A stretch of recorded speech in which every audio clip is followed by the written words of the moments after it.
Hi, I'm Dr. Dave Marquis, and I have been in practice for about 20 years on the central coast of California in a small town called Arroyo Grande, just north of Santa Barbara. My practice specializes in functional medicine and functional neurology and clinical nutrition.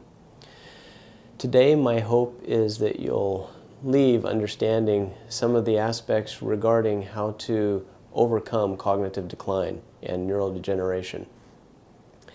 This topic is near and dear to my heart, as my father had a stroke about 18 years ago, and I became a caregiver along with some other family members for my dad. And as time went on, we saw that he was also going through dementia. So life got really rough for Dad, who is a very intelligent and active man, and in his later years, much of his life was stolen from him. And I wish I knew then what I know now, because the things that I learned along the way were a little bit too late to help him in a great way, although we did see some benefits, because every time I'd learn something new, I would implement it, and it taught me that, wow, no matter how bad the nervous system is, it can change.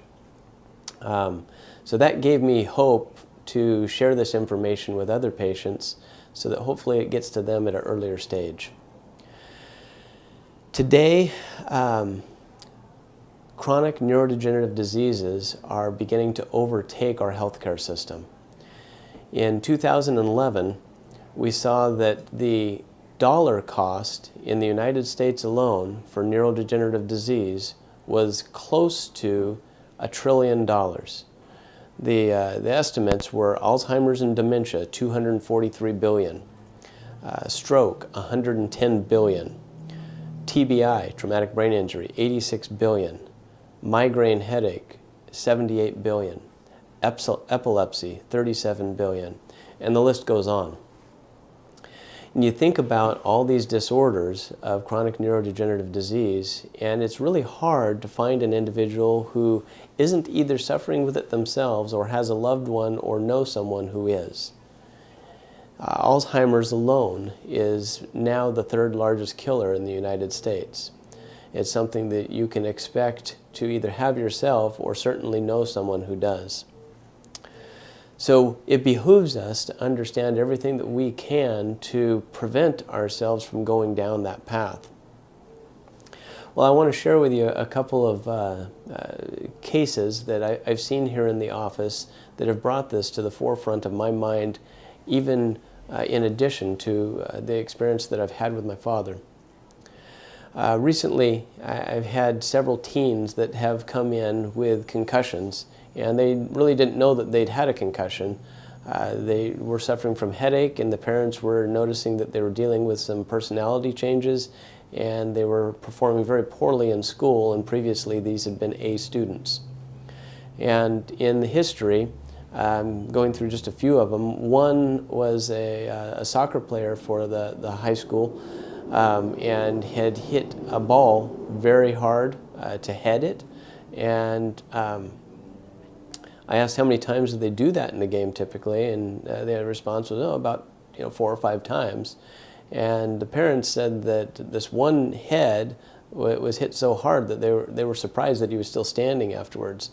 Now the kid was very happy because they scored the goal, but the aftermath is something that no one wants to deal with, because when you bruise your brain, you initiate glial cell activity that starts to initiate an inflammatory response in and around the region of damage. And that lasts for about 6 weeks. Well, when you do that again within that 6-week period, you now initiate this inflammatory process for about 6 months. And if you do it again within that period of time, some literature shows that it might not turn off again. And so what's happening is that we're starting to create this perpetual inflammation at early ages, and that's starting to carry forward so that it starts to manifest as marked transneural degeneration and demyelination, in fact, of brain tissue in our midlife. And I'm seeing some of those patients too in their 40s and 50s coming in with severe dementia. it's very sad to see that that's happening, and it's even sadder to recognize that people don't know that this is avoidable. Two other cases of patients in that same category. One was a youth that was playing football and took a hard hit, a similar situation to the one that I just shared with you. And then one other who was in an auto accident, and a highly intelligent student, college student in an engineering program, and no longer was able to write and read well. They were starting to transpose numbers and letters inappropriately because that portion of their brain had literally been bruised. So the take-home message is we need to be aware of the things that we do to ourselves physically, and what I'm going to share with you through this talk is that metabolically is even more important in many cases. So one of the things that I like to have people understand about themselves, and this isn't going to be a genetics talk, but I want you to understand the importance of this, is they need to know their genetics. And getting your genetics done is very cost effective at this point in time. For less than $200, an individual can go to 23andMe and get a complete panel, and the prices just keep going down. Once you get that panel, it gives you some key information as to what your unique bottlenecks are going to be in terms of managing inflammation, managing your neurotransmitters, helping your body to repair itself, and how to optimize your nutrition. So what better way could you get a roadmap on yourself than through genetics? I encourage people to do that. And recognize that your genetics are not a sentence. It's not something to be worried about. It's something to give you information so you can be proactive. It's just probabilities, and when you optimize those probabilities in favor of yourself, the likelihood of them turning out to be a negative event is very, very minimal. And for example, for myself, there's certain genes that I know that I have that have helped me to make certain decisions about my life and my diet and the things that I do so that I don't manifest the negative side of the gene. And that's how you really need to use your genetics. Well, let's talk briefly about how the body gets inflamed and some of these aspects of what happens when we allow ourselves to become dysregulated in terms of systemic inflammation. One of the key places that we all have to be aware of in terms of inflammation is our gut. Our GI tract houses over 100 trillion live colonies, and those colonies are responsible in a large part for our assimilation of our fat-soluble nutrients, A, E, D, K, the biotransformation and the first steps of methylation for your B vitamins, so think energy production. Also, the manufacture of our neurotransmitters like GABA and serotonin. They come directly from these microbiota. Now, we do things to ourselves that has a negative impact on these microbiota. First and foremost is antibiotic exposure. When we expose ourselves to antibiotics, with each round, we reduce our biodiversity by 40%. And it's a very selective reduction. It's not reducing all of our microbiota, it's selectively reducing the ones that I just mentioned that do all that good stuff for us, which allows for the fermenting species to take their place and move in on their territory. This creates an inflammatory event, and it starts to secrete things like lipopolysaccharides, which creates an immune event, which allows for the transfer of negative information or inflammation via some of these key nerves up our vagal nerve right into the brainstem. We now know that some of our chronic neurodegenerative disease, like Alzheimer's, like Parkinsonian tremors, and even dementia, has a strong correlation with what's going on in our gut because of this communication via these large nerves that go straight from the gut to the brain. Interesting study was done at Cornell, and it was duplicated at King's College in London, where they took college students and they wanted to find out about the effects of diet on their microbiome. So similar to this conversation about antibiotics, they were looking at it from a different angle. And they took stool samples from these students, and they said, okay, here's your baseline. Then they gave them some money, and they said, go out and eat now. And we want you to specifically eat fast food for the next 10 days. Woohoo! The college students were all about that. So they went out and they ate fast food for 10 days. And when they came back, they did another stool study. And guess what they found out? They saw that their microbiota had changed, identical to a situation if they had been taking antibiotics. A 40% reduction in their bacterioids, which means that they effectively reduced by 40% their ability to biotransform those nutrients I mentioned, A, E, D, K, their B vitamins, think energy production and cognition, and their neurotransmitters. Now, all of that is key for us to think, feel, have normal mood, affect, and sleep patterns. So if we can do it with antibiotics and we can do it with fast food, how important is it for us to make sure that we're managing our gut health on an ongoing basis?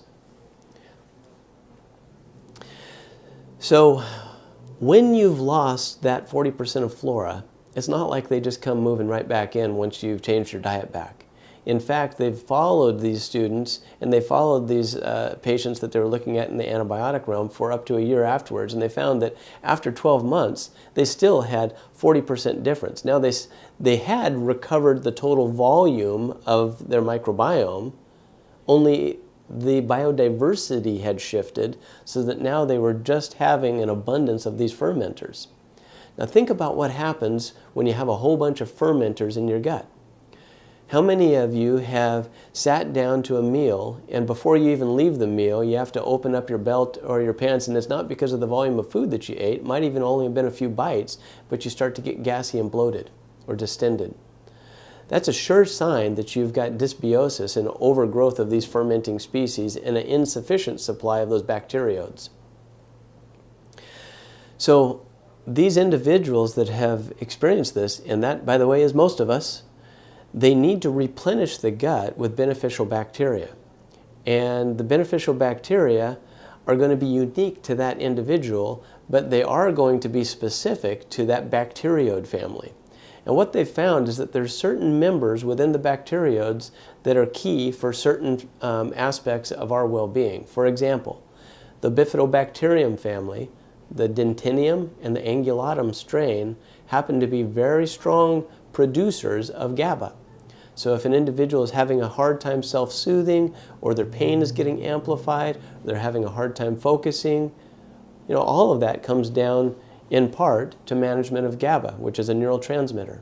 That neurotransmitter, 80% of it is made in the gastrointestinal tract, the large intestine, by those strains of bacteria that I just mentioned. A book that I would encourage people to read on this topic is Brain Maker by Dr. Perlmutter.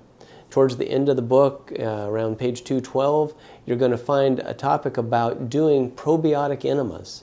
And we found that by doing these, where an individual actually takes rich supplies of these types of bacteria and puts them directly into the large intestine, either in an enema fashion or in a probiotic implant fashion, you're going to have a rapid change in your neurochemistry and you will feel different. It rapidly reduces your inflammatory process. So understanding your biochemistry from the gut first is a really important aspect of making sure that our brain health is going to function down the line. One of the most common reasons that patients present to a physician is for fatigue. And fatigue, when you're not just sleeping poorly, but fatigue doing other jobs, is one of the first signs of brain degeneration. So let's take an individual who may be a stockbroker and they go to the office and they're in a pretty high stress environment. They work kind of odd hours, particularly if you're here on the West Coast because you're waking up earlier.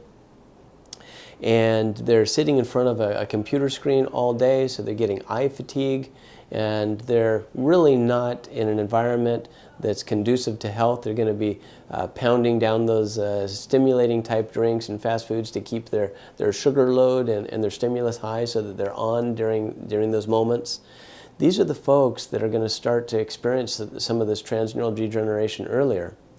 And when they get into the car to drive home, a task that they've done all their life, they might notice that they're just yawning perpetually. And then they get up in the morning and they've had a decent night's sleep, but they're still yawning.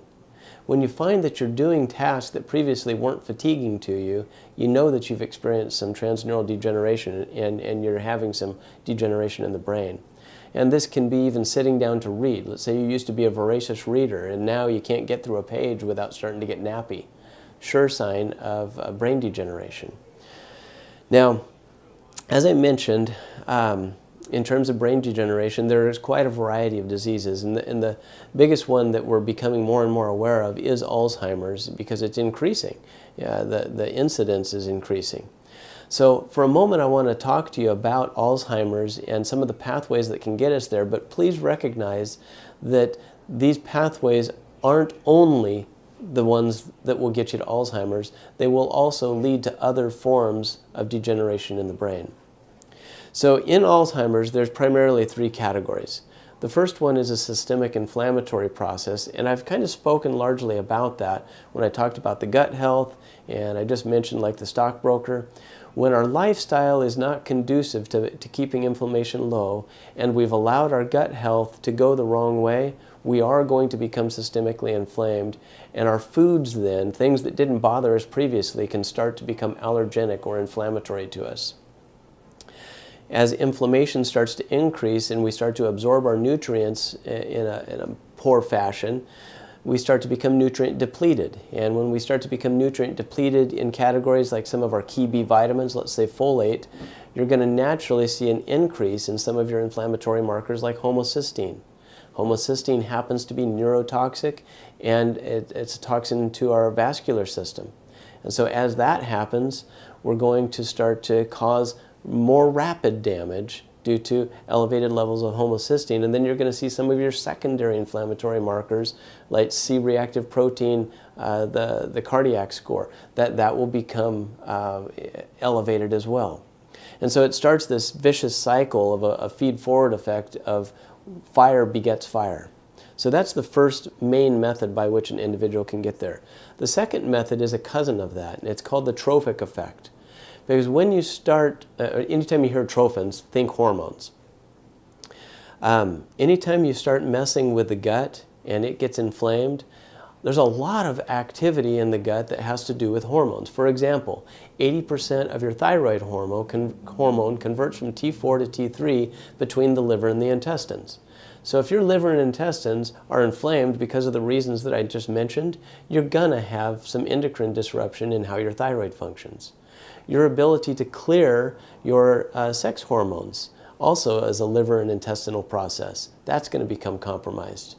One other real kick in the teeth for this one is individuals who are dealing with low sex hormones. You hear a lot about low T, and you can go in and get your testosterone. You'll feel like a rock star for about a few weeks to maybe a couple of months, but then you're right back where you were previously and you need more. And you say, well, why is that?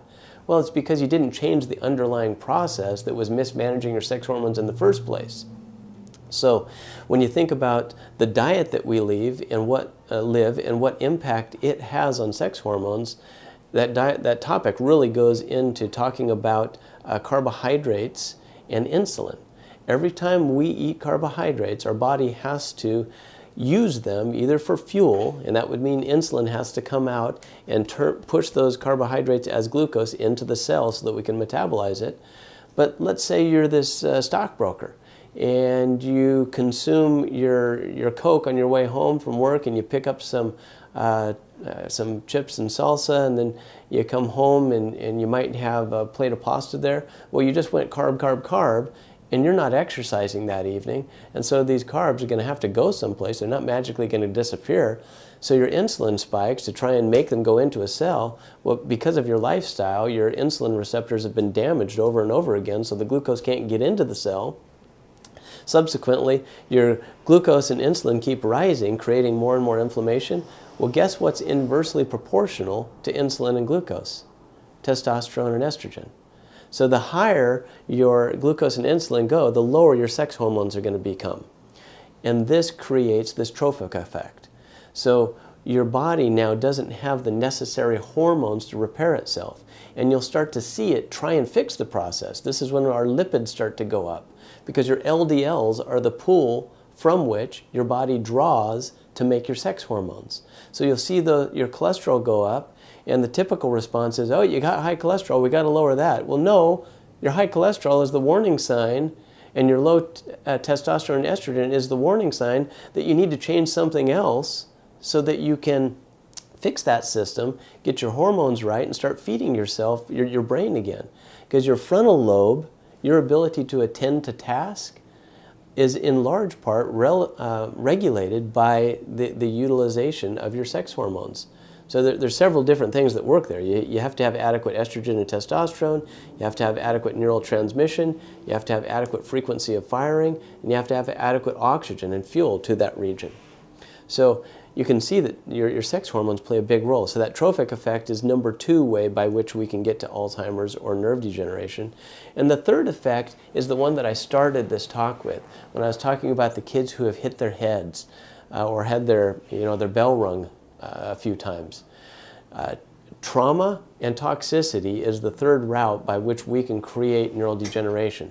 And toxicity can come in a lot of forms. It can be mold exposure. It can be poor clearance of the mercury from our amalgams. It can be working with pesticides or detergents or other environmental toxins, parabens. All of these things can have a negative impact on our endocrine and our endocrine system and on our nervous system. So those are the 3 main categories by which we can get to transneural degeneration in the brain that would lead to Alzheimer's and dementia and even some of these Parkinsonian cases. So what I want to go into now is, okay, well, how do we repair this? And to understand that, you have to understand one more step about how the body normally functions in this inflammatory state. So on our myelin, we have these little cell signalers, those little protein strands. It's called amyloid protein. And amyloid stands up there to basically communicate with the cells around it to discuss its state of being. And it's normal for it to get snipped when the nerve is getting remodeled and pruned so that they can create connectivity.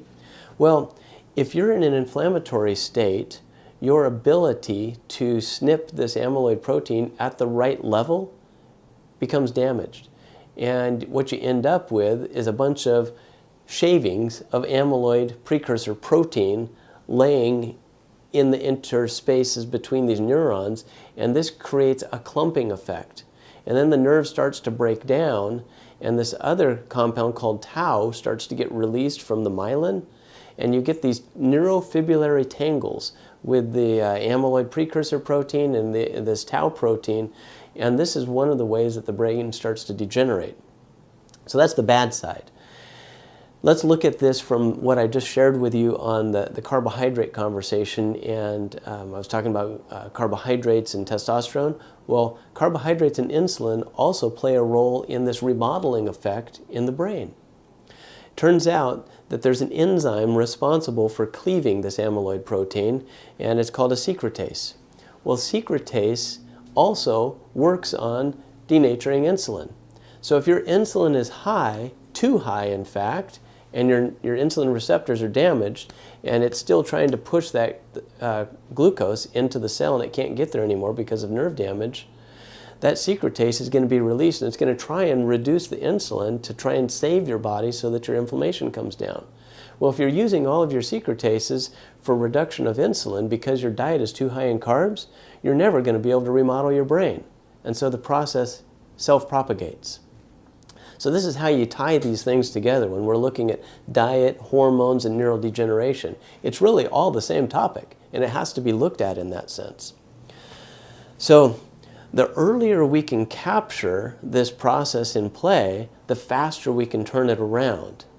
And as I mentioned earlier, like the youth that have had these head traumas, if they continue that process and don't stop their inflammation and live the standard American diet, you can predictably look down the line and say, okay, sometime between your 30 and 50 years, you're probably going to start to manifest some of these symptoms. And sadly, as I mentioned, we're seeing it earlier now. And I think it's because of how inflamed we are as a people. So that was largely focused on the central nervous system. I just want to touch on the peripheral nervous system for a moment, because many people deal with what's called peripheral neuropathy. Peripheral neuropathy is any type of altered sensory in our hands, our feet, our extremities. And this can be perceived as numbness, tingling, burning, stabbing pain in our extremities. Sometimes if it progresses, you can actually start to lose function there, where you just can't get a feel for where your feet are in space, or you'll be dropping things with your hands.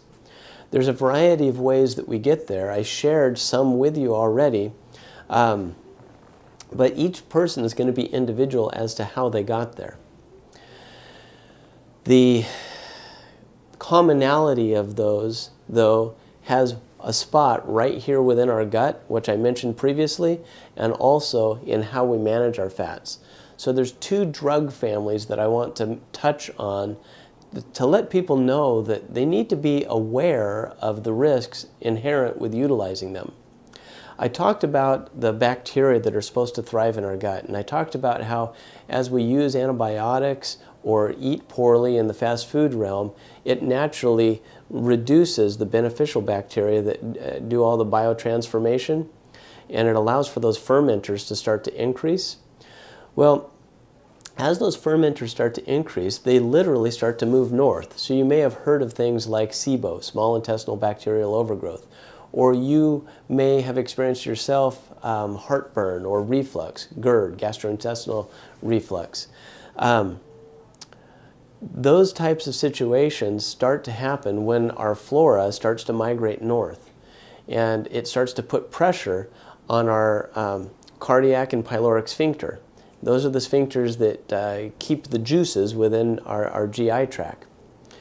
Well, as they start to increase in terms of their volume and they're producing more gas, it pushes on those sphincters that are set for a specific PSI. They're only supposed to handle so many pounds per square inch. And almost all of us have overeaten to the point where we lean over something and you kind of get a little bit of reflux. But imagine you're not leaning over anything and you just have those fermenting species there, and so that you're always spewing. The premise that antacids are sold on is that we're overproducing acid, when in fact we're actually underproducing acid, because if you had adequate acid, barring a mechanical defect in these sphincters, it would keep the flora in check and push down so that they're not pushing up on those sphincters. So when we use things like antacids on a regular basis, what happens is that it actually lowers our pH further, allowing for propagation more of these fermenting species to come up. And as they get higher and that our acid goes lower, we again absorb our nutrients more poorly. And as we absorb our nutrients more poorly, that negative inflammatory cycle that I was just talking about self-propagates. So the next drug that I wanted to mention that has a negative impact on this system is in the statin family. And there's a variety of them, but they all work in a similar fashion in regards to inhibiting carbohydrates from converting into fats. And you, at face value, you might say, well, what's bad about that? Well, they don't magically make them go away. It just stops them from converting into fats. And that makes our blood labs on paper look better in terms of lipids if you're working under the premise that lower cholesterol is better for you, which my argument would be is a false premise. You see, your sex hormones, estrogen, testosterone, largely come from your LDL pool. So to call the LDLs, which have the sticky fat in it, so it's been labeled the bad cholesterol, bad, would be a misnomer, because you need your sex hormones. The other aspect is your total cholesterol. Every cell in your body is made out of cholesterol. So to say that the very building block from which you build your body is bad would also be a misnomer. The utilization of cholesterol increases relative to our body's demands. So the more inflamed we become, wouldn't you expect your cholesterol to increase? So when you see those increases, you should be looking for where the fire's at. and figure out how to put that out rather than saying, I need to lower this cholesterol so that I don't die of heart disease.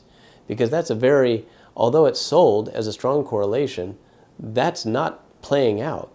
In fact, what we're seeing is that there's a study done in 2002 in the Journal of Neurology in May of that year, and it showed a very dark side to statins.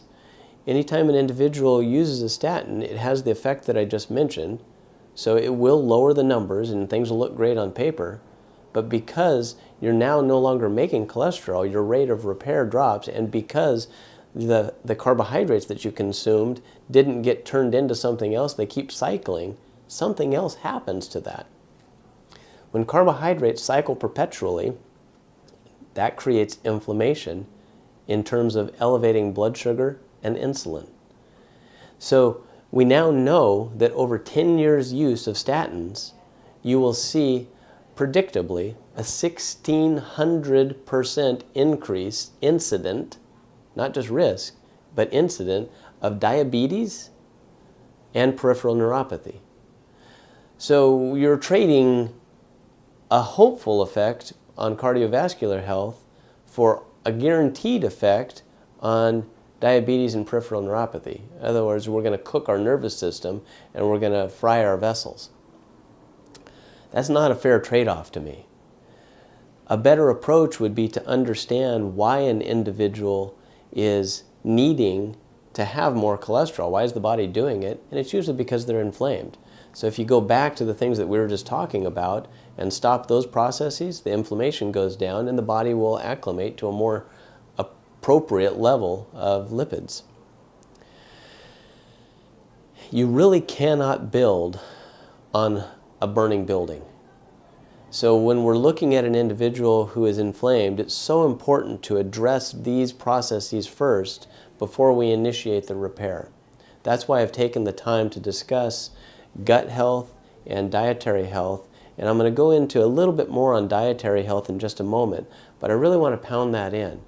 You have to think about your body as a burning building when you're having signs and symptoms like these things that we talked about. Every day, the law of attrition states that we lose about 9,000 neurons, and we gain about 2,000.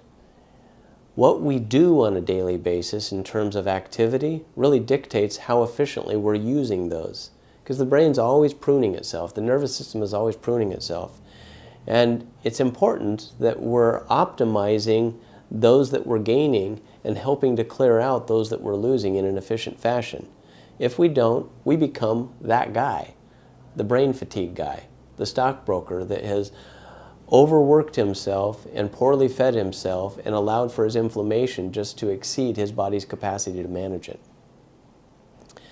So the question is, what uses 30% of our resources energetically? And the answer is, it's our nervous system.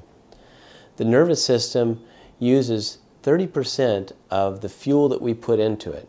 And so when you're thinking about fuel, we're thinking about typically glucose and oxygen, but I want to share with you that there's actually a much better fuel than that glucose. Given everything that I shared, I hope you would come to that same conclusion.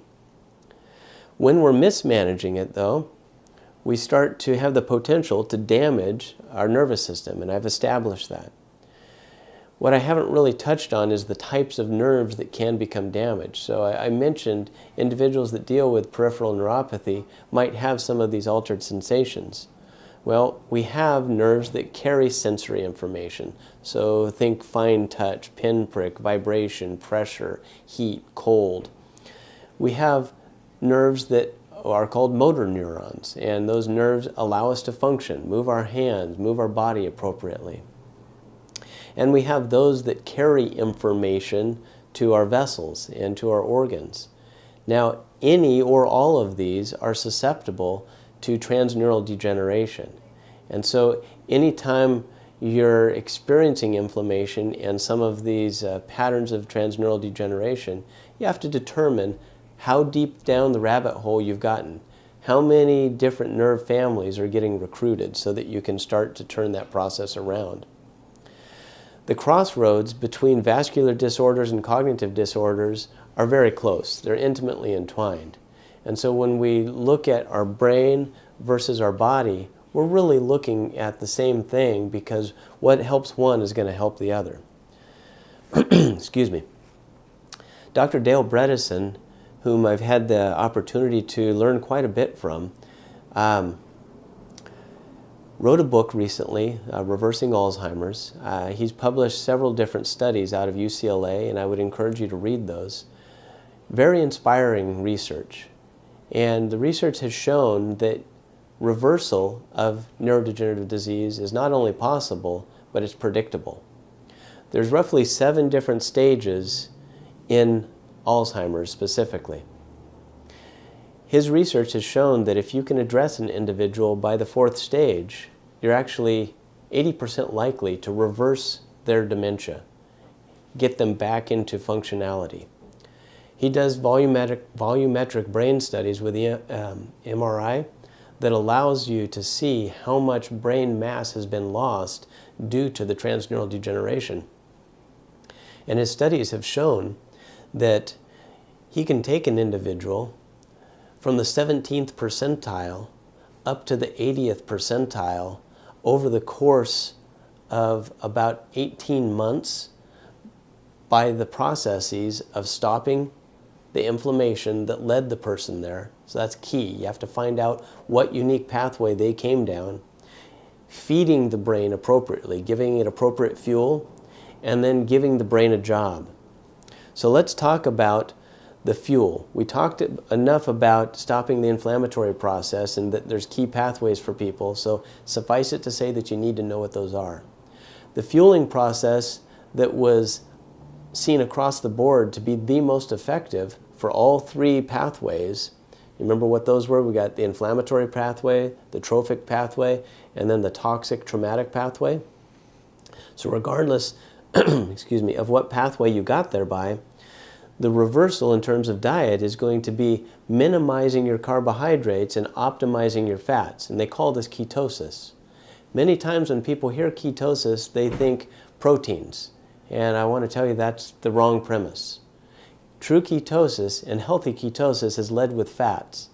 Healthy fats, avocados, hemp, chia, walnut, coconut, olive oil, MCT, getting even algae oil. There's a new one out by a company called Thrive that I've really fallen in love with. It tastes great. Getting these beneficial fats into the diet to the tune of roughly 60% of your caloric intake will lead the body into ketosis so that you're no longer using glucose as a fuel source. And that's the key. You have to get there. And depending on your state of health prior to starting that process, there may be some things that you need to take into consideration. Almost universally, people are going to need to support their gallbladder during that period of time, because they're going to need to emulsify this higher volume of fat that's going through so that they can tap into it and use it as energy. People without a gallbladder are definitely going to need to use some gallbladder support in the form of just bile salts. And there's certain types that are better for some people. But just suffice it to say that you need to take that into consideration as you increase it. The wonderful thing about ketosis is that our body was designed to run off of it. Over the last 100 years, we've really become more agrarian in the sense that our carbohydrate intake has really dramatically increased. Prior to that, for millennia, our fat intake was much higher than it is today. And when we can get back to that state, you not only think more clearly, because you're no longer insulin dependent, you're not dealing with a system that cooks itself, but your energy goes up, your mental clarity improves, and your inflammation goes down. Not to say that you won't use carbohydrates, because you will, but they should be healthy, complex carbohydrates, and you would use them before activity so that you're going to burn through them with the activity that you're doing. So ketosis is the best fueling process. I talked about that third category being toxicity and trauma. One thing that I really didn't touch on that kind of has a crossover between the detox process and the oxygenation process, so the fueling, has to do with the utilization of oxygen and even ozone in our system. And we've found some really beneficial effects in individuals that have a hard time keeping beneficial flora in their gut. And utilizing ozone for that is one of those mechanisms. And that's something worth learning more about. I won't go into that right now because that's worth its own talk, but I wanted to make mention of it. So let's get into the rewiring aspect. So you found your inflammation, you found what's driving it, you've now optimized your fuel. Now we're going to start to work the brain. There's a saying that cells that fire together wire together, and that is totally true. If we can enhance our cellular firing, the frequency of firing, we're going to enhance the pruning effect so that our nerves start to function more appropriately. One of my favorite ways to do that is to start with exercise and oxygen therapies. It's been shown that when we use exercise with oxygen therapy, you can increase your O2 perfusion, the delivery of the fuel, to the brain and the extremities, think your peripheral nerves, by 400%. That's huge. When you can increase O2 delivery, now you can bank on those tissues having the viability to start to regenerate themselves. They only need a couple of other factors. One of those factors is nerve growth factor and growth hormone, because we want the tissues to start to regenerate.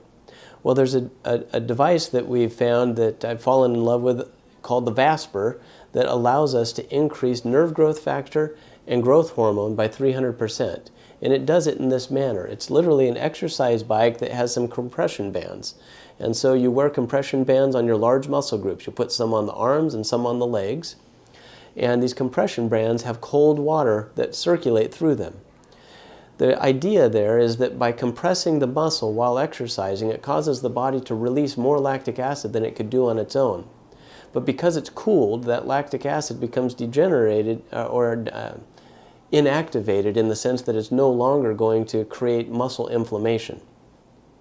So when you inactivate that, the effect of the lactic acid, you don't end up with the delayed onset muscle soreness, but that lactic acid circulates up, hits your pituitary, and the pituitary registers as though there was a trauma. And it releases a relative amount of nerve growth factor and growth hormone. So that's how you get that rich supply of these nerve growth factors. And because you're utilizing the oxygen at the same time, now you have this wonderful recipe to start to have the building blocks to regenerate nerves. So we found that by combining those, you can make a huge difference in people's lives. Now, I'll give you a case of one of our patients that just brought tears to my eyes. It was a lady who had had a stroke about 13 years prior to coming to see us. And this stroke affected her basal ganglia. And the basal ganglia has to do with your motor skills. She became a quadriplegic that day. And that means that she couldn't move anything below the neck. It affected her respiration to the point where she couldn't move her diaphragm, and she could barely talk. She had a subtle whisper, but it was more of a mumble because she couldn't get enough air past her vocal cords. When she came in, when we asked the caregivers there what was her goal, and she voiced that she wanted to be able to talk again. And that's what was written out there. And so I said, okay, let's look at those pathways and see what we can do. Well, one of those pathways happens to be the vagal nerve that comes right off of the brainstem, right there by that basal ganglia, and down and innervates the diaphragm. And I said, you can still swallow, so that tells us that, okay, glossopharyngeal nerve's still engaged. Let's work this vagal pathway. And we should be able to do that by having you do some swallowing work, some gagging work, and some gargling while humming. That was our first job. That's all we worked on with her for a little while. And as she got a little bit better with that, we said, okay, she's starting to learn this. And then we tapped into some neural therapies. So we went up to the parietal map, we did an EEG, and started to work her brain, working it down into the motor strip. And so we did some brain-based exercises through neurofeedback in conjunction with this gargling while humming. Then we layered that with this Vasper and Live O2. Now imagine putting a quadriplegic onto that bike. I mean, we strap her feet in, and I had one staff member hold one hand, one hold the other hand, and a pillow between her legs so that the legs would stay together and work. And then we had to move her arms. She didn't have the motor strength to hold her own head up while she was breathing the oxygen. And I almost felt guilty when I was putting her through this. So I lifted the mask off and I said, "Everything good?" And she said, in a whisper, she said, "I haven't exercised in 13 years, keep going." And I was like, "Okay, let's do this." And so we kept going with her. And over the course of months, she started to sit upright. And then we noticed that she was actually using her own legs for the pressure. And then we noticed that we didn't have to hold her arms anymore. And then we noticed that we didn't need the pillow between the legs because she could keep her legs centered. One day I walked into the therapy room and I said hello to her. And in this voice, she said, "Hello, Dr. Marquis." I just about fell over. I ran up to her and I said, "You're talking." She said, "I know." She said, "I had a conversation with my sister on the phone the other night, and for the first time in 13 years, she didn't want to hang up because she said she understood me." And I think about this individual had been suffering and degenerating for 13 years. And within a short 6-month period of time, she's turned her life around to the point where I asked, "What is your new goal? Because you're talking now. You've achieved your initial goal." And she said, "I want to walk again." I said, "Okay, let's try this. Let's do this." So that's where we're at now. And it won't surprise me nearly as much if she's able to, because she's gaining this function. I can see her now gaining motor control there. Well, some of the tools that we have used, I've mentioned there. One that I haven't, actually two, is the PEMF. That's a pulsed electromagnetic field. It's a wonderful device that allows you to actually externally put a charge into your cells to upregulate how well your mitochondria function. Much like the way the iPhone 10 and the Samsung phones self-charge without wires, we can do that to our body with PEMF. It's a fantastic tool. Laser therapy is another wonderful tool to upregulate ATP output and reduce inflammation. And as I mentioned, brain entrainment through neurofeedback and biofeedback is a fantastic tool to give the brain a specific job and work it in that pattern that we were just talking about. In closing, things that I want to share with you is that when an individual embarks on this process of repairing their brain and their nervous system and stopping neural degeneration, they have to understand that time is their commodity. So once you've identified the pathways that got a person there and turned those off, it really is just a matter of time. If you notice an improvement within the first 3 to 6 months, you have an extremely good prognosis. And this is out of Dr. Dale Bredesen's work. If you see improvement within 3 to 6 months, he, with confidence, will say that I know that we're going to have an 80% probability of this patient getting their life back. And that's in Alzheimer's, which previously was unheard of. It used to be a death sentence. It's not now. The first positive sign is the time to really start picking up the pace. That's when you know that things are going to start to improve. And so you start working those pathways more aggressively. The most common cause for failure is simply compliance. Sometimes people just don't wrap their brain around this time factor, or they have a hard time giving up some of their lifestyle habits. And if you can't change the habits to stop the inflammation, you won't. And the degeneration will continue. As our biochemistry goes, so goes our cognition. So we really have to keep that into context. So what can you do about that? I encourage every single one of you to get your genetics done. There's no reason not to in this day and age. Learn your pathways and optimize them so that you can get your inflammation under control and you can support yourself in a nutritional fashion, ideally. Eliminate anything that inflames you from your diet and your life. Get into ketosis. This is the diet that has proven itself to save our brains and save our nervous system and get people out of diabetes. I've got some wonderful stories on that I don't have time to go into in this one. But suffice it to say, I've seen people take their hemoglobin A1C from a 14.5 down to a 5.9 over the course of a year and actually reverse early MS symptoms where they get their motor function back. Find ways to increase your cellular activity, and whatever your unique pathway is, find how to work that. In the field of functional medicine, functional neurology, there are plenty of doctors that can help you with this. If you can't find one in your area, don't hesitate to call my office. I'd be happy to help you with that. And if you are in our area, my door is open to you. I would love to help you with that. I hope that this talk has been beneficial and provided you some hope and some information that's applicable, and I wish you the very best of health. Thank you.